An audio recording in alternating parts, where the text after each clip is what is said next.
November the 14th, 5:52. Rain. Won't be no hunting this morning. I got a little engagement a little later today. We may try a little this afternoon. The wind's supposed to be up pretty bad though. I'm gonna give you all a few tips out there, you know, you beginners. Squirrel hunting. Leaves off. You can use this technique will work with a 22 long rifle, 17 HM2, 17 HMR. That B-mag's too big for a damn squirrel. That HMR really is. Using a short Primus trigger stick. That's what I like to use leaves off. I can reach out and touch a squirrel with that HM2 rifle with it too, boys. Now most shots I tell you using that short Primus trigger stick, I've got both right and left hands on that rifle stock. But you can try this on your own and see what happens. Now I hunt different terrain, okay? It's not shooting off a bench, okay? So the terrain can be unlevel and your body sitting down on the ground, your body can get jacked out of position. And you know, you're using that short Primus trigger stick, you know, it has adjustable legs on it with a trigger. But what you're going to find sometimes is your body is out of square with the gun. And you can't get it square. And what it'll force you to do is you'll be stretching with your, if you're right-handed, you'll be stretching with your left hand. And it puts the shot in a bind. It's not comfortable feeling, okay?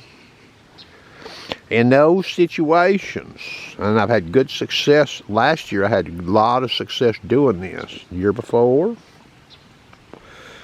when you find yourself in that position, try to shoot that squirrel one-handed off that shoot stick. That way you don't have to have your body so square and you won't be forcing your left, you know, your left shoulder to try to come around to get a hold of the gun. It works. I did a little shot yesterday, a field on an old fox squirrel on a walnut tree. All right, now I've made several shots doing this out to 80, 100 yards last year. But I didn't have a trigger cam. And when I tell you something in that trigger cam, you can just about take that shit for gospel, okay? When I narrate and I'm telling you what I'm doing, that's what I'm doing. If I change my mind and I don't do what I say I'm going to do, I'll tell you that too in the video. All right? But it does work. You'll find that your shot is smoother. Now, one thing to note, I run a sling on my gun. And the sling stud on the front of that stock sort of controls where my gun goes in that shooting stick, meaning it goes behind that stud with that sling on it. Okay? That could help with a little shot-to-shot consistency. Something to keep in mind. Now you still need to read the wind, okay?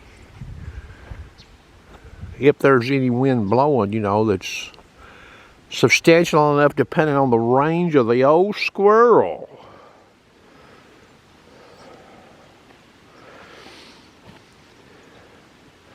And I use a first focal plane scope. I'm probably the only person in the county where I'm standing that hunts squirrels with a first focal plane scope on a Rimfire rifle. You can see my success, all the squirrels that I've killed since August 24th. I own that trigger cam except for probably 4 or 5 out of 525. The month, the day, the year, and the time. Can't argue with that, can you? Real data, and I tell you what I'm using. I generally say what ammo I'm using.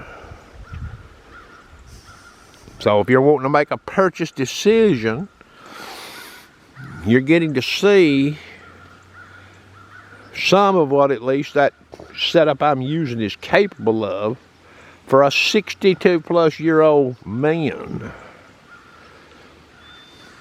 Now remember, I've been at this a while now, okay? So you may not just hop in the woods and do what I can do right off the bat. Maybe you can. One other thing to note, you beginners out there. I've shown a lot of trigger cam video. Leaves on, and now the leaves are starting to get mighty thin. Squirrels are transitioning out of the ground. But they're still in some of these oak trees. You got to be patient. You'll notice a lot of the times that squirrel will stop for a split second. Some people's probably wonder, oh, why ain't sharpshooter shot that thing? Well, you'll notice what happens. Stops for a split second, and then he moves. So I'm trying to read that squirrel's behavior, you know what I'm saying? His posture, and how long he's been moving, and where he's at. And a squirrel bearing a nut can be a very tough shot. I know heads are bobbing up and down. And it's low. You see the tail on a squirrel real good about all the time. Don't shoot at the tail. You will. I've done it. By mistake. Alright. So I'm just sharing data. If you want to be all you can be. Squirrel hunting. There's no walnuts hardly to speak of around here. I've not seen much hickory. I believe the squirrels have eaten just about all of it up, except for those little bitty nuts with those thin hulls. There may be a few of those left around. So they're eating acorns, Osage orange apples, and some hackberry. That's all I've seen them eating. Except for one fox squirrel, he's eating on an ash tree. Now squirrels will gnaw on cedar too. I'll be in some cedar thickets hunting around some Osage orange trees, a few oak trees, between now and March the 15th. We're gonna keep plugging along, boys. I've cleaned these 2 meat getter rifles I've got. I took the barrel off of one, cleaned it good, and I set the headspace on one of them. I set the headspace out 1,000. Just did it because I thought it felt a little tighter than the other gun. Alright. I don't use a gauge no more. I use feel to set the headspace on them guns. Because I've done used the gauge and seen how they feel. Okay. And I cleaned the bolts right good. Cleaned where the bolt rides in the action. Real good. I need to oil the swing swivels though. That's something to keep in mind if you're going to use one of these guns in the winter time. Like it is this morning, drizzling rain. You need to oil those sling studs because they get rusty. They'll start squeaking. You don't want to wire your studs out on your gun. That may sound like a stretch, but you take somebody like me walking around with that gun, them swivels are constantly moving when I'm walking. Okay? Now, it'd take quite a few years, but still, you don't want them squeaking. Okay, use of a trigger stick. Let me say this, and I'm not going to bullshit you. I'm pretty experienced with a short Primus trigger stick squirrel hunting with leaves off. I don't use it much any other time of the year. Occasionally I'll take it groundhog hunting, you know, around a field barn. But that's more of a stationary kind of setup. You know, a groundhog doesn't hop around like a squirrel. First few outings when I took that trigger stick, it was sort of a pain in the ass. I wasn't used to it. Last 2 outings I've took that thing out was a lot smoother. Okay? A lot smoother for me to get that trigger stick like I needed to faster. So practice makes perfect.